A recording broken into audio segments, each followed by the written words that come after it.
प्रथम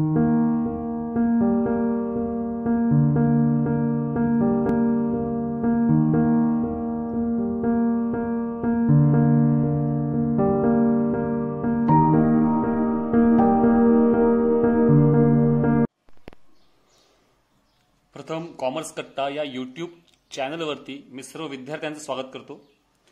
आज आपण बघणार आहोत पेज नंबर 59 अँड 60 या पेजवरती unsolved example practical problem number 7 आहे, दिलेला 7 आहे, तो बघायचा आहे। मी वाचतो example. Satish and Pramod are partners preparing trading account and profit and loss account for the year 31 March 2019. You have to find out gross profit, net profit only. ओनलीचा अर्थ असा होतोय की आपल्याला या ठिकाणी फक्त ट्रेडिंग अकाउंट आणि प्रॉफिट अँड लॉस अकाउंटच तयार करायला सांगितलेलं आहे, बॅलन्स शीट तयार करण्याची इथे गरज नाही।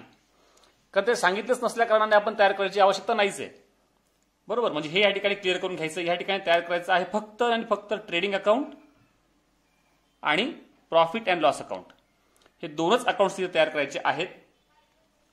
आता ऍडजस्टमेंट जे दिलेले आहेत त्यांना आपण टिक मार्क करून घेऊयात। First of all closing stock, then outstanding wages, वेजेसला एक टिक करून घेऊयात।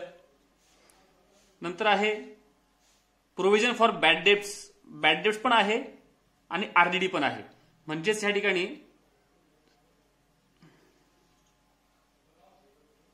डेटर्सला 2 टिक होतील आणि बॅड डेट्स दिलेले असतील तर त्यालाही टिक केली असते आपण, पण बॅड डेट्स त्याने दिलेले नाही आहेत, बरोबर। देन आता ऍक्च्युअल डेटर्सला आपण टिक करतो आहोत, पण आपण बॅलन्स शीट तयार करणार नाही आहेत, हे लक्षात ठेवा। Then goods of ₹1800 distributed as a free sample, हे पण आपण कशामध्येही ऍड किंवा लेस करत नाही, आपण डायरेक्टली हे दाखवणार आहोत। Goods of ₹2000 were sold and delivered on 31 March 2019 but no entry is passed in the books of account, पण आपण त्याची एंट्री केलेली नाही आहे। म्हणजे आपण माल विकलाय, अनरेकॉर्डेड सेल्स म्हटल्यानंतर सेल्स मध्ये आपण त्याला ऍड करूयात आणि डेटर्स मध्येही त्याला आपल्याला ऍड करावं लागेल। म्हणजे तिसरी एंट्री करण्याच्या आधी, म्हणजे 1 नंबर आपण करणार आहोत 5वी आणि मग 2 नंबरला आपली जाईल 3 नंबरची एंट्री, बरोबर। कारण काय की आपल्याला अनरेकॉर्डेड सेल्स ऍड केल्याशिवाय आरडीडी काढता येणार नाही। तर अशा प्रकारे हे एक्झाम्पलला आपण सुरुवात करणार आहोत। तर पहिले ऍडजस्टमेंट आहे closing stock is valued at ₹15,400, तर घेऊयात आपण क्लोजिंग स्टॉक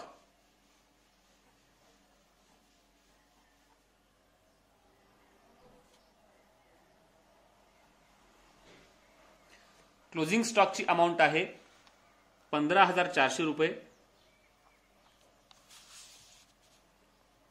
आता दुसरा इफेक्ट आपण देऊ शकत नाहीत कारण आपण बॅलन्स शीट तयार करणारच नाही आहोत, बरोबर। क्लोजिंग स्टॉकचा इफेक्ट आपण दिलेला आहे। देन आउटस्टँडिंग वेजेस, वेजेस म्हटल्यानंतर आपण इथं वेजेसला टिक केली बघा। तर इथं opening stock, purchase, purchase return यांना जागा सोडल्यानंतर तिसऱ्या चौथ्या ओळीत लिहायचं आहे आपल्याला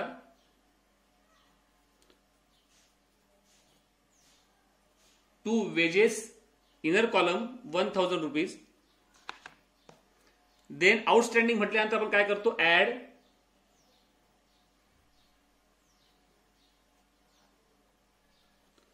आउटस्टँडिंगची अमाऊंट आहे ₹500, आउटर कॉलम 1500। आता त्याचा सेकंड इफेक्ट आपण दिला असता लायबिलिटी साइडला, पण आपण बॅलन्स शीट तयार केलेलं नाहीये, बरोबर। Create provision for bad debts, मला सांगितलं आधीच की हे आपण ऍडजस्टमेंट सर्वात शेवट करूयात। Then goods of ₹1,800 distributed as a free sample, free of sample आपण का वाटतो, एक प्रकार हा आपल्या व्यवसायाचा तोटा तर आहेच। व्यवसायाचा माल कुठल्याही कारणाने गेला असेल तर आपण टाकतो कुठे, तर ट्रेडिंग अकाउंटच्या क्रेडिट बाजूला टाकत असतो आपण। म्हणजे इथं आपल्याकडे कुठल्याही कारणाने माल जात असेल आपण टाकणार दुसरा पहिला इफेक्ट त्याचा बाय गुड्स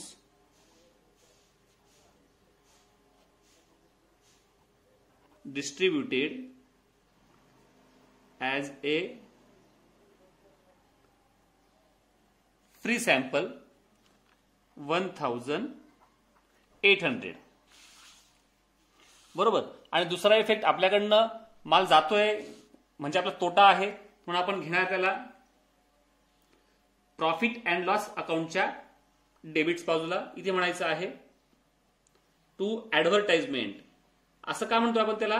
कारण आपण जो काही माल आपल्याकडे देतो आहोत तो कशा करता वाटतोय फ्री ऑफ कॉस्ट. कारण आपण नवीन प्रोडक्शन केलं असेल, लोकांना त्याची माहिती व्हावी, लोकांपर्यंत पोहोचावा, म्हणजेच काय थोडक्यात आपल्या मालाची जाहिरात व्हावी, ह्या कारणाकरता आपण तो देत असतो. म्हणून आपण ही पण ऍडजस्टमेंट केली आहे. पुढचे आहे goods of ₹2000 were sold and delivered on 31 March 2019 but no entry is passed in the books of account. Simple आहे. अनरेकॉर्डेड सेल्स आहे. याचा एक इफेक्ट आपण काय करणार, सेल्स मध्ये आपण याला ऍड करणार आहोत. प्रथम आपण सेल्स लिहून टाकूयात. Trading account, credit side, by sales 68,000 inner column. त्याच्यामध्ये आपल्याला काय करायचं आहे, ऍड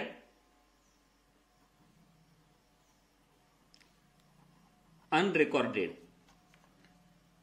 एकूण आहेत अनरेकॉर्डेड आपला ₹2000. ऍड केल्यानंतर होतात आपले 70,000. एक इनरला काय ठेवतोय, कारण रिटर्न्स पण त्याने आपल्याला दिलेले आहेत. सेल्स रिटर्न हे बघा दिलेले आहे आपल्याला. ऍडवा करता आपण जागा सोडलेली आहे. तो जेव्हा आयटम येईल तेव्हा आपण ते लेस करून आउटरला टाकूयात. ओके. आता अनरेकॉर्डेड सेल्सचा दुसरा इफेक्ट नेहमी जात असतो सन्ड्री डेटर्स मध्ये. आपण इथे टिक केली होती बघा, पण बॅलन्स शीट आपण तयार करत नाहीत, पण वर्किंग नोट जेव्हा करू आपण आरडीडी काढण्याकरता तेव्हा आपण त्याला एक्सप्लेन करूयात. बरोबर. मग आता आपण बॅड डेप्स आणि आरडीडीची जी ऍडजस्टमेंट आहे ती आपण पूर्ण करून घेऊयात. त्याकरता आपल्याला बॅड डेप्स इथे त्याने दिलेले नाही आहेत, पण तरीही आपण फक्त इथं माहिती करता लिहून घेऊयात. टू बॅड डेप्स इथे डॅश करतो. आणि आपल्याला वर्किंग नोट करायची आहे म्हणून मी इथं पहिली घेतोय कॅल्क्युलेशन ऑफ आरडीडी. बरोबर. सन्ड्री डेटर्स एकूण आपले आहे त्याने दिलेले आपल्याला ₹40,000. बरोबर. म्हणजे ₹40,000 इथं आपण लिहून ठेवले आहेत. बरोबर. त्यानंतर अनरेकॉर्डेड सेल्स असतील, आपण तिथे घेतले ऑलरेडी, इथे रेकॉर्ड केले आहेत. त्याचा दुसरा इफेक्ट कुठे जातो, तर डेटर्स मध्ये आपण त्याला ऍड करतो. कारण काय की आपण जो काही माल विकला आहे तो उधारीने विकला असेल असं आपण गृहीत धरतो. म्हणजे आपल्या इथं येणं वाढतं आहे, म्हणून आपण काय केलं, ऍड अनरेकॉर्डेड सेल्स 2000 ऍड केल्यानंतर आपली अमाऊंट येते 42,000. इथपर्यंत आपण जी आहे ऍडजस्टमेंट नंबर 5 ती करून घेतली. तदनंतर बॅड डेप्स आपल्याला घ्यायचे आहेत. प्रथम बॅड डेप्स एकूण आपले आहेत ₹800. तर बॅड डेप्स आपले वाढता आहेत म्हणून आपण इथे काय करणार आहोत, ऍड करणार आहोत. मग बॅड डेप्स मध्ये म्हणा ऍड न्यू बॅड डेप्स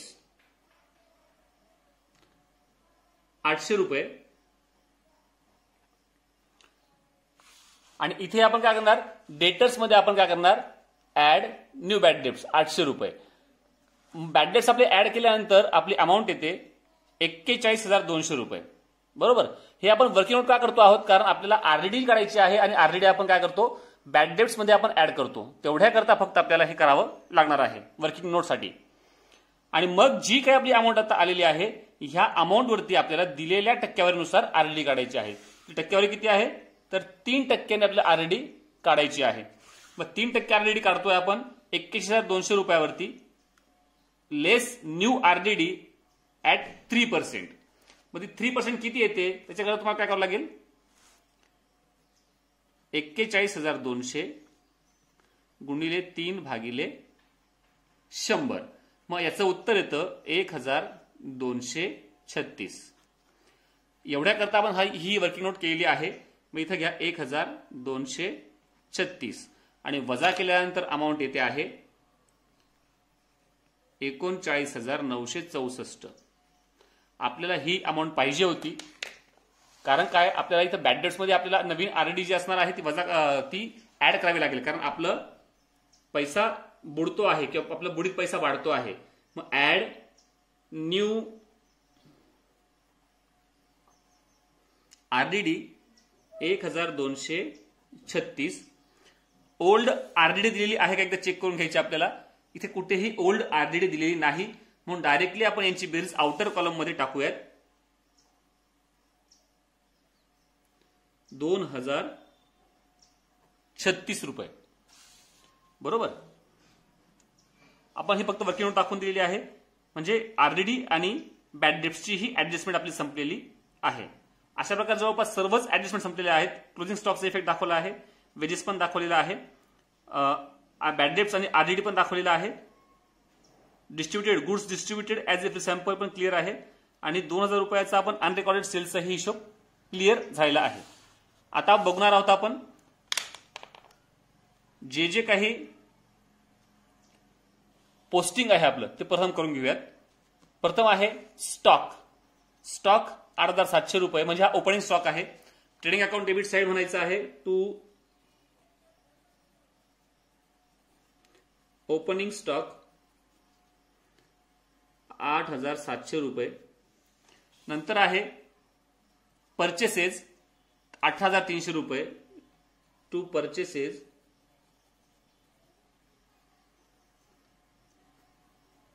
18300 रुपये. क्रेडिट बाजूला रिटर्न्स आहेत का, तर आहेत. रिटर्न्स आहेत 500 रुपये. आपण काय करतो, रिटर्न्स वजा करतो. इथे म्हणायचं लेस परचेस रिटर्न. सॉरी, मी आउटर कॉलमला लिहिले गेले माझ्याकडनं, पण ते लिहायचे आपल्याला इनर कॉलमला. 18300 रुपये वजा केल्यानंतर आउटरला अमाऊंट येते 17800 रुपये. बरोबर. नंतर वेजेस आपला झालेला आहे. Insurance profit and loss account debit column. मग इथे म्हणायचं आहे टू इन्शुरन्स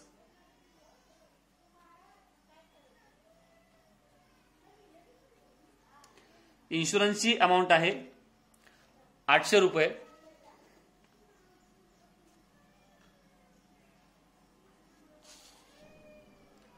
अनप्रोडक्टिव्ह वेजेस, फक्त वेजेस आणि अनप्रोडक्टिव्ह वेजेस याच्यातला फरक नीट समजून घ्या. फक्त वेजेस म्हटलं असेल तर हा आपण कारखान्यात म्हणजे वर्कशॉपमध्ये किंवा फॅक्टरीमध्ये काम करणाऱ्या मजुरांचा खर्च पकडतो. अनप्रोडक्टिव्ह वेजेस म्हणजे की जी प्रोडक्शन न करता इतर ठिकाणी जे काम करणारे मजूर आहेत त्याला म्हणतो आपण अनप्रोडक्टिव्ह वेजेस. म्हणजे त्यांनी प्रोडक्शन करता मजुरी केलेली नाहीये, त्या व्यतिरिक्त त्यांनी मजुरी केलेली आहे, म्हणजे हा खर्च आपला जातो प्रॉफिट अँड लॉस अकाउंटच्या डेबिट बाजूला म्हणायचं आहे. अनप्रोडक्टिव्ह वेजेस 1400 रुपये.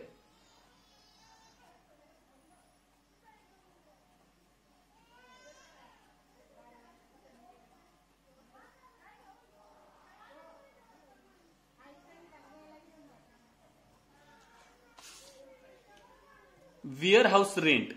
विअर हाऊस रेंट सुद्धा आपण जातो profit and loss account debit बाजू.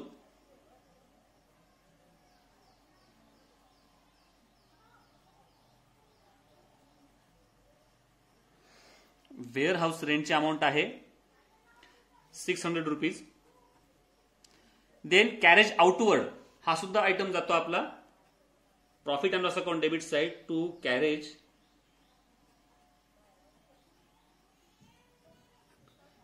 Outward 1200 rupees. सेल्स रिटर्न आपलं बाकी होतं, वजा करून घेऊयात आपण. ट्रेडिंग अकाउंट क्रेडिट साइड लेस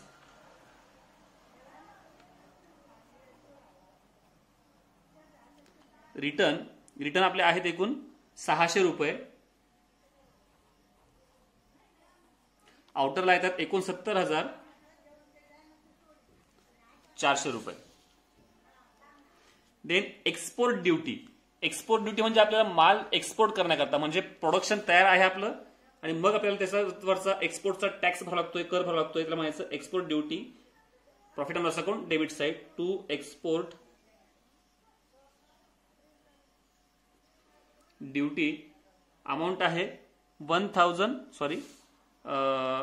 800 रुपीज ओनली. बरोबर.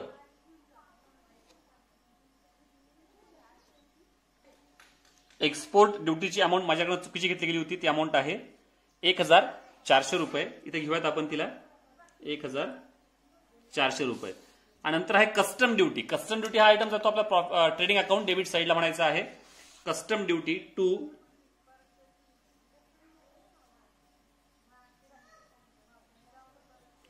कस्टम ड्युटी आहे 800 रुपीज. बरोबर. नंतर सन्ड्री डेटर्स आपण ऍसेट्स आयटम आहे तिकडे घेणार आहोत. इन्व्हेस्टमेंट पण ऍसेट्सचा आयटम आहे. फॅक्टरी रेंट तर हा येईल आपला फॅक्टरी रेंट जो आहे. आता फॅक्टरीमध्ये काम कोणतं चालतं तर प्रोडक्शनचं काम चालतं, उत्पादनाचं काम चालतं, म्हणून हा आयटम जाईल आपला ट्रेडिंग अकाउंट डेबिट साईड. इथे म्हणायचं आहे to factory rent 1600 and postage and telegram profit and loss account debit side to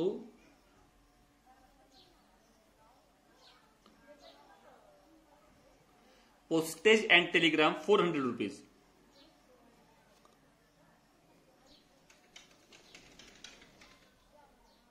बरोबर. बघूयात आता आपण क्रेडिट साइड. डिव्हिडंड म्हणजे लाभांश मिळाला आहे. आपण जे काही शेअर्स घेतले असतील, इन्व्हेस्टमेंट केली असेल, त्या शेअर्सवरती आपल्याला काय मिळतो, लाभांश मिळतो आहे. डिव्हिडंड 2000 म्हणायचं आहे आपल्याला बाय, कारण आपलं इन्कम आहे म्हणून profit and loss account credit side by dividend 2000 rupees. Then purchase return पण झालेला आहे. सेल्स आपण ऑलरेडी पहिले घेतलं होतं. नंतर सन्ड्री क्रेडिटर्स हा जाईल लायबिलिटी साईडला, पण आपण लायबिलिटी घेतलंच नाहीये म्हणून संबंध येणार नाही. 10% बँक लोन, हा याचा संदर्भ येऊ शकतो, कारण बँक लोनचं जरी आपण म्हटलं की लायबिलिटी साईडला असणार आहे, पण याच्यावरचं जे 10% लोन वरचा इंटरेस्ट जो असणार आहे हा आपल्याला आपल्या प्रॉफिट अँड लॉस अकाउंटचे डेबिट बाजूला दाखवावं लागेल. म्हणून बघा आपण काढूयात. मी इथं वर्किंग नोटसाठी करून ठेवलेलं आहे. 8000 रुपये आपलं काय आहे एकूण बँक लोन, त्याच्यावर 10% आपल्याला काढायचं आहे. पण त्यांनी मध्ये म्हटलंय खाली तारीख दिली 1/7/2018. बरोबर, म्हणजे 1 जुलै. मग जुलै, ऑगस्ट, सप्टेंबर, ऑक्टोबर, नोव्हेंबर, डिसेंबर आणि जानेवारी, फेब्रुवारी, मार्च, म्हणजे 9 मंथ्स करता तुम्हाला इथे इंटरेस्ट काढावा लागेल. तारीख दिली असल्या कारणाने, कारण विथ इफेक्ट फ्रॉम, WEF म्हणजे काय, विथ इफेक्ट फ्रॉम, म्हणजे या तारखेपासून इफेक्ट द्यायचा आहे. म्हणजे 9 महिने या ठिकाणी पूर्ण भरतायत. मग 10% लोन तुम्ही जेव्हा काढणार ते कसं काढायचं आपल्याला, तर 10% काढायचं आपलं 800 रुपये. पण 800 रुपयाला परत गुणिले 9/12 करावं लागेल आपल्याला. मग उत्तर जे येतं ते उत्तर आपल्याला मिळणार आहे 600 रुपये. बरोबर, कारण फक्त 9 मंथ्स करता काढायचं आहे म्हणून गुणिले 9/12. मग अशा प्रकारे आपल्याला 600 रुपये काय मिळालं, इंटरेस्ट हे मिळालेलं आहे. इंटरेस्ट कुठं टाकतो आपण, तर आपण टाकणार आहोत त्याला, सॉरी इंटरेस्ट द्यावा लागला आपल्याला, कारण बँक लोन आहे ना, इंटरेस्ट द्यावा लागलाय. तर कुठं टाकणार आपण त्याला टाकणार आपण profit and loss account debit side to interest on bank loan. त्याची अमाऊंट आपली आलेली आहे 600 रुपये. नंतर अदर रिसिप्ट्स म्हणजे अदर इन्कम आहे आपलं, हे इतर इन्कम म्हणतायत त्याला, तर ते आपण टाकणार. इन्कम म्हटल्यानंतर profit and loss account debit side म्हणायचं बाय अदर रिसिप्ट्स. अमाऊंट आहे 1000 रुपीज. बरोबर, जवळपास सर्वच आयटम्सचं पोस्टिंग आपलं झालेलं आहे. तर आपल्याला हरकत नाही की आता आपण अकाउंट्स क्लोज करूयात. तर एकदा आपण अकाउंट्स प्रथमतः ट्रेडिंग अकाउंट क्लोज करूयात. ट्रेडिंग अकाउंटच्या क्रेडिट बाजूची बेरीज प्रथमतः आपण घेऊयात. ती बेरीज येते आहे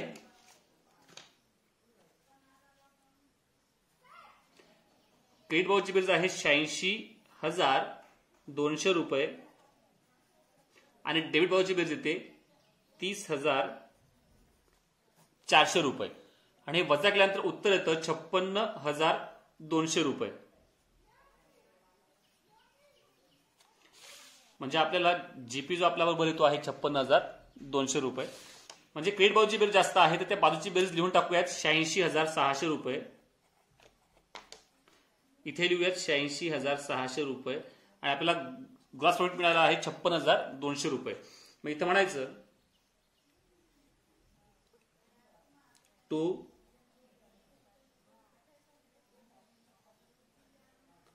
ग्रॉस प्रॉफिट कॅरीड डाऊन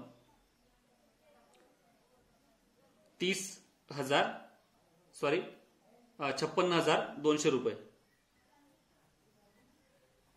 आणि हा प्रॉफिट जो आलेला आहे आपण ट्रान्सफर करतो balance sheet profit and loss account credit बाजू बाय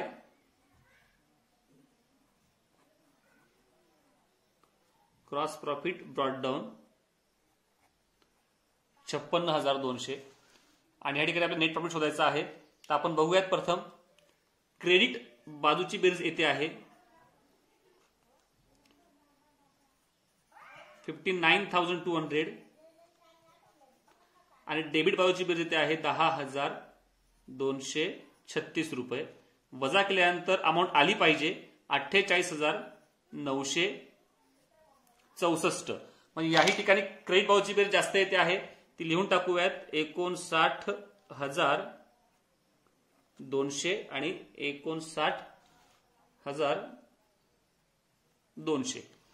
आणि मग आपल्याला मिळणार आहे नेट प्रॉफिट. म्हणून इथे म्हणायचं आहे टू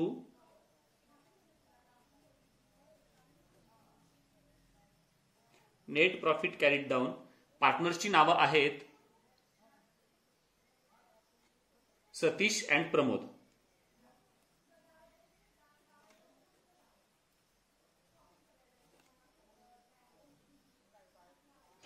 बरोबर. आता आपली अमाऊंट एकूण आलेली आहे वजा केल्यानंतर 48,964. ती आउटरला लिहून टाकूयात 48,964. आता याची वाटणी करायची आहे, कारण त्यांनी आपल्याला रेशो दिलेला नाहीये. वाटायचं कसं? हा रेशो दिलेला नसल्या कारणाने आपण डायरेक्टली 48,964 भागिले 2 करणार आहोत. उत्तर येतं आपलं रुपये 24,482. म्हणजे एकाच्या वाट्याला येत आहे 24,482 रुपये. आपण त्या देऊयात आता 24,482. 24,482. म्हणजे अशा प्रकारे नेट प्रॉफिट दोन्ही पार्टनरला आपण वाटून दिलेलं आहे आणि आपल्या दोन्ही बाजूची बेरीज आता सारखी आलेली आहे. बॅलन्स शीट जर आपण तयार केलं असतं तर आपण हा नेट प्रॉफिट कॅपिटलमध्ये पार्टनर्सच्या कॅपिटलमध्ये लायबिलिटीच्या बाजूला आपण त्याला ऍड केलं असतं. पण आपल्याकडे बॅलन्स शीट त्यांनी तयार करायला सांगितले नसल्या कारणाने आपण ते दाखवत नाही आहोत. तर आता एकदा फक्त उदाहरणावरती आपण एक नजर टाकूयात. प्रथम ट्रेडिंग अकाउंट,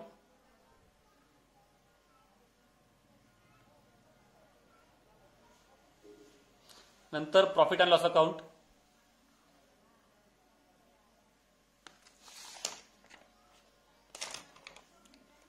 नंतर आपल्याला आपण जे वर्किंग नोट्स केले आहेत त्या वर्किंग नोट्स.